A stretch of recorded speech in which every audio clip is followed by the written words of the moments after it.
ಹಳೆ ಗಾಡಿ 50 TD ಹಳೆ ಗಾಡಿ ನೋಡಿದ್ರಿ ನೀವು. ಸೊ ಹಳೆ ಗಾಡಿಗೆ ಮತ್ತು ಹೊಸ ಗಾಡಿಗೆ ಏನು ಡಿಫ್ರೆನ್ಸ್ ಬಂದದ ಫ್ಯೂಚರ್ ಆಗಲಿ. ಸೊ ನಾರ್ಮಲಿ ಹಳೆ ಗಾಡಿ ಅಂತೂ ನಾರ್ಮಲಿ ಎಲ್ಲ ನೋಡಿದ್ರಿ ನೀವು.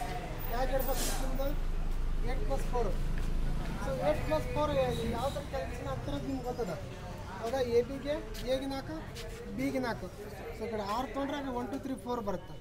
ಸೊ ಏನಾಗುತ್ತೆ ಅಂದರೆ ಮುಂದ್ಗಡೆ 8 ಹೋದಾಗ ಹಿಂದ್ಗಡೆ ಸೊ 4 ಬರೋ ಚಾನ್ಸಸ್ ಇರುತ್ತೆ. ಸೊ ಇದಕ್ಕೆ ನೀವು ಇದನ್ನ ಯಾರ ಜೊತೆ ಬೀಟ್ ಮಾಡ್ಬೇಕಂದ್ರೆ ಸರ್, ಈಗ 5-2-1 ಗೇರ್ ಬಾಕ್ಸ್ ಹೆಂಗೆ ಕ್ಯಾಲ್ಕುಲೇಷನ್ ಮಾಡ್ತೀವಲ್ಲ, ಎಷ್ಟು ಬರುತ್ತೆ ಹೇಳ್ರಿ? 5-2 ಗೇರ್ ಬಾಕ್ಸ್ 4 ಅಲ್ಲ? ಓಕೆ, ಸೇಮ್ ಇದು ಹಂಗೆ ಬರುತ್ತೆ ಸರ್. ಸೊ ನೀವು ಯಾಕೆ ಹಂಗೆ ಬರುತ್ತೆ ಅಂತ ಕೇಳ್ತಿರ್ಬೋದು. ಅದಕ್ಕೇನದ 1 2 3 ಅದ. ಸೊ ಇದಕ್ಕೇನದ 1 2 3 4 ಅದ. ಸೊ ಈ ಕಡೆ ನಮ್ಗೆ ರೇಂಜ್ ಸ್ಪೀಡ್ ಬಂದು ಅಂದ್ರೆ ಏನಾಗಿತ್ತಂದ್ರೆ ABC ಪ್ಲಸ್ ಏನದ 6 ಅದ.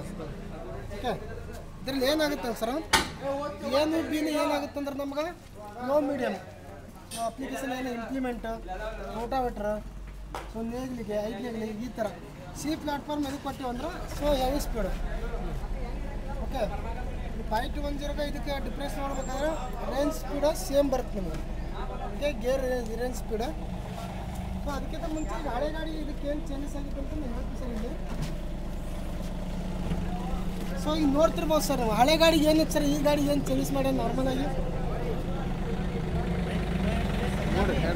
ಏನಾಗಿದೆ ಒಂದು ಸರ್. ಈಗ ಹಳೆ ಗಾಡಿ ಹೊಸ ಗಾಡಿಗೆ ಏನಿದೆ, ಹಳೆ ಗಾಡಿಗೆ ಡೀಸೆಲ್ ಕೂಲರ್ ಇದ್ದಿದ್ದಿಲ್ಲ. ಸೊ ಓಕೆ, ಡೀಸೆಲ್ ಕೂಲರ್ ಅಲ್ಲಿರಲ್ಲ ಸರ್, ಇಲ್ಲಿದೆ ನೋಡ್ರಿ ಡೀಸೆಲ್ ಕೂಲರ್. ಸೊ ಇದಕ್ಕೇನು ಅಂತೀವಂದ್ರೆ ಡೀಸೆಲ್ ಕೂಲರ್. ಸೊ ಈ ಆಪ್ಷನ್ಸ್ ನಿಮ್ಗೆ 5-2-1 ನಿಮ್ಗೆ ಸಿಗಂಗಿಲ್ಲ ಸರ್.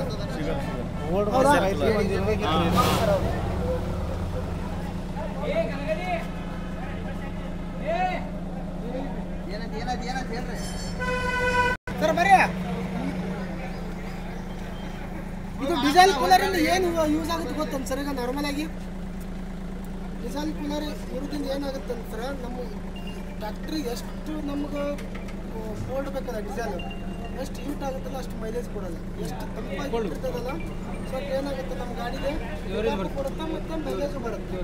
ಸೊ ಇದರಿಂದ ಏನಾಗುತ್ತೆ ಸರ್, ನಾರ್ಮಲ್ ಆಗಿ ನೋಡ್ರಿ, ಬ್ಯಾಸಿಯಾಗಿ ಏನಾಗುತ್ತೆ ಅಂದರೆ ಯಾವುದೋ ಒಂದು ರಬ್ಬರ್ ಕ್ಯಾನ್ ಆಗಲಿ ಕೊಡಾಗಲಿ ಕ್ಯಾಪ್ ಮುಚ್ಚಿದಾಗ ಏನಾಗುತ್ತೆ ಒಳಗಡೆ ನೀರು ಬರ್ತಾ ಇರುತ್ತೆ.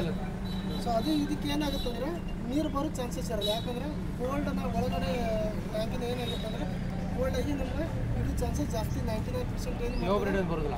ಹಾಂ, ಸೊ ಇದು ಬರ್ತದೆ. ಅದು ಬಿಟ್ಟರೆ ನಾರ್ಮಲಾಗಿ ಏನದ ರೇಡಿಯೇಟ್ರ್ ಎಷ್ಟದ ಅದೇ ಕೆಪಾಸಿಟಿ ಅದ. ಅದಕ್ಕಿಂತ ಮುಂಚೆ ಏನು ಮಾಡ್ತೀವಿ ಅಂದ್ರೆ, ಮುಂಚೆ ಗಾಡಿ ಏನು ಮಾಡ್ತೀವಿ ಅಂದ್ರೆ ನಮ್ಗೆ ಡಬಲ್ ಫಿಲ್ಟ್ರ್ ನೋಡ್ತೀವಿ. ಯಾವುದು? Diesel filter. ಸೊ ಹೌದಾ, ಡೀಸೆಲ್ ಫಿಲ್ಟ್ರ್ ಇಲ್ಲಿ ಏನದ ಅಂದ್ರೆ ನಮಗೀಗ ಸೊ ನಾರ್ಮಲಾಗಿ ಇಲ್ಲಿ ಏನು ಫ್ಯೂಚರ್ ಚೇಂಜ್ ಆಗಿದೆ ಅಂದರೆ ಸಿಂಗಲ್ ಫಿಲ್ಟ್ರ್ ಬರುತ್ತೆ. ಸೊ ಓಕೆ, ಇದರಿಂದ ಏನು ಯೂಸ್ ಆಗುತ್ತೆ ಅಂದ್ರೆ ಸರ್ ನಮ್ಗೆ ಮೇಂಟೆನೆನ್ಸು ಕಡಿಮೆ ಬರುತ್ತೆ. ಸೊ ಹೌದಾ, ಹಳೆ ಗಾಡಿಗೆ ಏನೈತೆ ಡಬಲ್ ಒಳಗಡೆ ಏನು ನಮ್ಮ ಫಿಲ್ಟ್ರ್ ಚೇಂಜ್ ಮಾಡಬೇಕಾಗಿತ್ತು. ಈಗ ಹೊಸ ಗಾಡಿ ಏನೈತೆ ಅಂದರೆ ಸಿಂಗಲ್ ಬಂದದ. ಫಿಲ್ಟರ್ ಚೇಂಜ್ ಆಗಿ ಕಾಸ್ಟ್ ಕಮ್ಮಿ ಇದು ನಡೀತದೆ ಫಿಲ್ಟರ್ ಮತ್ತೆ ನಡೀತಾ ಇಲ್ಲ ಸರ್, ಈ ಬೇರೆ ಸೆಪ್ರೇಟ್ ಬರುತ್ತೆ ಸರ್, ಸಿಂಗಲ್ ಫಿಲ್ಟರ್ ಬರ್ತದೆ, ಸೆಪ್ರೇಟ್ ಬರುತ್ತೆ. ನಿಮ್ಮ ಪಂಪ್ ವಿಷಯಕ್ಕೆ ಬಂದರೆ ಏನಾಗುತ್ತೆ ಸರ್, ಹಳೆ ಪಂಪ್ ಯಾವುದೈತಲ್ಲ ಮೈಕೋ ಪಂಪ್, ಸೊ ಅದು ಇಲ್ಲ ಪಂಪ ಬರುತ್ತೆ ಸರ್ ಇದು. ಹೌದಾ, ಬೇರೆ ನೀವು ರೋಟಾವೇಟ್ರ್ ಪಂಪ್ ಅಂದರೆ ರೋಟಾವೇಟ್ರ್ ಪಂಪ್ ಈಗೆಲ್ಲ ಆಲ್ಮೋಸ್ಟ್ ಜಾಂಡರ್ದಾಗ ಬಂದಾಗ್ಬಿಟ್ಟದು. ಮುಂಚೆ ಇತ್ತು ಅದು ಯಾವುದೋ 50-55 ಹೀಗೆ. ಸೊ ಇವಾಗೆಲ್ಲ ಎಲ್ಲ 60 ಮ್ಯಾಗ ಏನಿತ್ತು 5055 ಇತ್ತು. ಅದು ರೋಟಾವೇಟ್ರ್ ಎಲ್ಲ ರೋಟ್ರಿ ಪಂಪ್ ನೀವು ನಾರ್ಮಲ್ ನೋಡ್ತೀರಿ, ರೌಂಡ್ ಏನು ರೋಟಾವೇಟ್ರ್ ಪಂಪ್ ನೋಡಿದ್ರೆ ಅದು ಏನು ಆಲ್ಮೋಸ್ಟ್ ಏನು ಬರ್ತಾವೆ ನಮಗೆಲ್ಲ ಮೈಕ್ರೋ ಪಂಪ ಬರ್ತಾವೆ. ಓಕೆ, ಅದರಿಂದ ಏನಾಗುತ್ತೆ ಅಂದರೆ ಈಗ ನಾರ್ಮಲಿ ಒಂದೇ ಏನು ಚೇಂಜ್ ಆಯ್ತು ಸರ್, ಡೀಸೆಲ್ ಕೂಲರ್. ಎರಡನೇದು ಡೀಸೆಲ್ ಫಿಲ್ಟರ್. ಮೂರನೇದು ಏನು ಚೇಂಜ್ ಆಯ್ತು ನಮ್ಗೆ ಗೇರ್ ಬಾಕ್ಸ್. ಸೊ ಎದಕ್ಕೆ ನಾವು ಬೀಟ್ ಮಾಡ್ತಾ ಇದೀವಿ ಅಂದ್ರೆ, ನಾವು ಈಗ ನಾರ್ಮಲಾಗಿ 555 ಏನು ಅಂದಿವಲ್ಲ ಅದ್ರ ಜೊತೆ ಇದನ್ನ ಕಂಪಲ್ಸರಿ ಬೀಟ್ ಮಾಡ್ಬೋದು ಸರ್. ಈಗ ಹಳೆ ವೇರಿಯಂಟ್ ಸರ್ ಇದು ಬಿಲ್ಲಿಂಗ್ ಮಾಡಿದ್ದು, ಇದು 14 ಸೈಜ್ ಐತಲ್ಲ. ಈಗ ಸರ್ ಏನು ಹೇಳಿದಾರಲ್ಲ 15.9, ಸೊ ಅದೇ ಟೈರ್ ಸೇಮ್ ಬರುತ್ತೆ. ಅದಕ್ಕೆ ಮುಂದಿನ ಟೈರ್ ಸರ್ 7 ದಪ್ಪ ಬರುತ್ತೆ. ಇದು 6 ಐತೆ ಹೌದಾ, ಅದು 7 ಬರುತ್ತೆ. ನಾರ್ಮಲಾಗಿ ನೀವು ಹಳೆ ಗಾಡಿ ನೋಡಿದ್ರಲ್ಲ 55 ಹಾಂ, ಅದೇನು ಬರುತ್ತೆ ಅದೇ ಥರ ಟೈರ್ ಸೈಜ್ ನಿಮ್ಗೆ ಬರುತ್ತೆ ನಾರ್ಮಲಾಗಿ. ಇದು ಗೇರ್ ಬಾಕ್ಸ್ ಅಂತ ನೀವು ನಾರ್ಮಲಾಗಿ ನೋಡಿದಿರ್ತಾರ ಹೌದಾ, ABC ಗೇರ್ ಬಾಕ್ಸು. ಇದ್ರದ್ದು ಏನಾಗುತ್ತೆ ನಮ್ಗೆ ಕೆಲಸ ಸ್ಪೀಡ್ ಆಗುತ್ತಾ, ನಮ್ಮ ರನ್ನಿಂಗ್ ಏನಾಗುತ್ತಾ, ಖಾಲಿ ಕೆಲಸಕ್ಕೆ ಅದಕ್ಕೂ ಜಾಸ್ತಿ ಸ್ಪೀಡ್ ಆಗುತ್ತೆ. ನಾರ್ಮಲಾಗಿ ನೋಡಿ 5-2 ಗೇರ್ ಬಾಕ್ಸ್ ಏನೈತಿಲ್ಲ ಅದೇ ಸ್ಪೀಡ್ ಇದೇ ಸ್ಪೀಡ್ ಐತೆ. ಅದಕ್ಕೆ ಏನೈತಂದ್ರೆ ಎ ಬಿ ಸಿ ಡಿ ಅದ ಹೌದಾ ಸೇಮ್ ಸರ್ ಅದು 8+4 ಬರ್ತದೆ ಅದೇ ಸರ್ ಹೇಳಿದ್ನಲ್ಲ 8+4ಗೆ 12+4 ಏನಾಗುತ್ತೆ ನಿಮ್ಗೆ ಲಾಡ್ ಆಫ್ ಡಿಫ್ರೆನ್ಸ್ ಬರುತ್ತೆ ಹೆಂಗಂದ್ರೆ ರೋಟಾವೇಟ್ರಿಗೆ ತೊಗೊಳ್ರಿ ಹೌದಾ ಇಲ್ಲ ನೇಗಿಲು ತೊಗೊಳ್ರಿ ಇಲ್ಲ ಸ್ಪೀಡ್ಗೆ ತೊಗೊಳ್ರಿ ನಾರ್ಮಲಾಗಿ ಏನು ಮಾಡ್ತೀವಿ ನಾರ್ಮಲ್ ಜಮೀನಿದ್ದಾಗ ಏನು ಮಾಡ್ತೀವಿ ಅಂದ್ರೆ B1 ಹಾಕೋಬೋದು ಅದು ಮುಂಚೆ ಗಾಡಿ ಏನಿತ್ತಂದ್ರೆ A3 ಇಲ್ಲ A2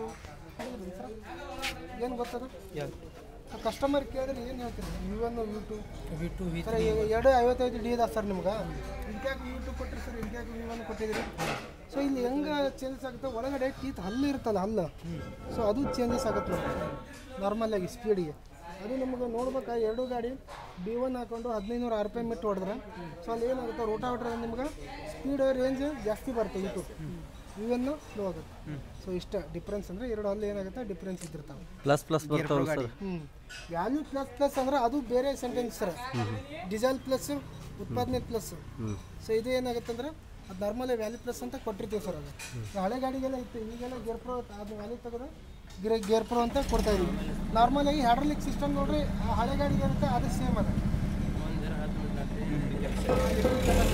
ತಾವು ಎಷ್ಟಿದೆ ಹೇಳ್ರಿ ಡಿ ಪ್ಲಾಟ್ಫಾರ್ಮ್ಗೆ ಎಷ್ಟು ಅದ ರೀ ಹೈಡ್ರಾಲಿಕ್ ಕೆಪಾಸಿಟಿ